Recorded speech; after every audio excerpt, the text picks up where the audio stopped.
একটা কথা বলি শুনুন, শহরের মহিলা আর গ্রামের মহিলাদের মধ্যে পার্থক্যটা কি জানেন? শহরের মহিলারা খেয়ে দেয়ে খাটের উপরে পড়ে থাকে, আর গ্রামের মহিলারা খেয়ে দেয়ে অন্যের নামে কথা বলতে যায়। এটাই হলো পার্থক্য। আসসালামু আলাইকুম, সবাই কেমন আছে? মহিলাদের নাকি বাসায় কোনো কাজে নাই, যেদিন রান্না বান্না তেমন কোনো চাপ নাই, সেদিন বাড়তি কাজ করতে করতে অবস্থা একদম খারাপ হয়ে যায়। যেদিন নিজে নিজে ভাবি আজকে সারাদিন একটু ফ্রি থাকবো, সেদিন অন্য কাজ করতে করতে আর সময় পায় না।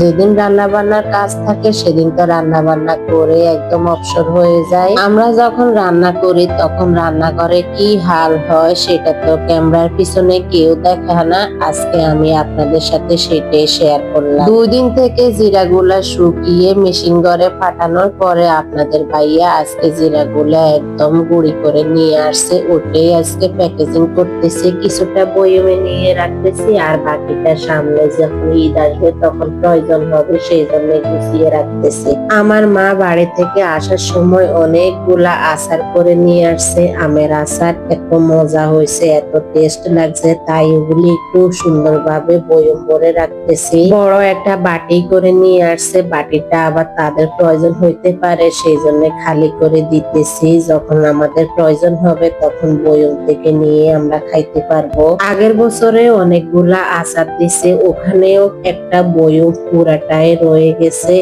সেটা খাওয়া হয় না। কিন্তু এখন যে নতুন তাজা আচারটা দিছে ওটার থেকে অর্ধেকটা শেষ হয়ে গেছে। আগের আচার থেকে নাকি এখনকার আচার অনেকটা মজা, আমার মেয়ে বলতেছে, তাই সেই জন্য নিয়ে নিয়ে এটাই খাইয়া শেষ করতেছে। তো যাই হোক, কি আর করবো, খাইতে গেলে তো আর নিষেধ করা যায় না, খাওয়া জিনিস তো খাইয়ে নিবে, তাই না? তো আজকে এখানে বয়মটা ভরার পরে আমি একটু সরিষার তেলও দিয়ে দিতেছি যেন আচারটা অনেকদিন থাকে, অনেকদিন ভালো থাকে। পেয়ারা বলেন, পেঁপে বলেন, খিচুড়ি বলেন, এরকম আচার দিয়ে খেতে অনেকটা মজা লাগে আমার কাছে। তো আমি যখন রান্না করা হয়ে গেছে আমার, তখন আমি রান্নাঘরটা এত সুন্দরভাবে ক্লিন করে নিছি, এত সুন্দরভাবে মুছিয়ে নিছি।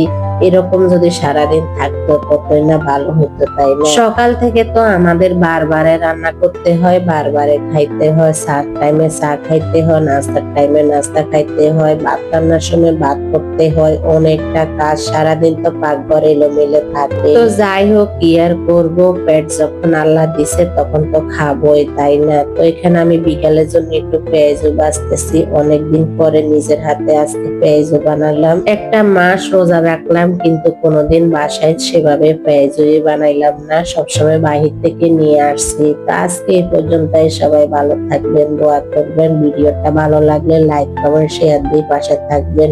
আসসালামু আলাইকুম, আল্লাহ হাফেজ।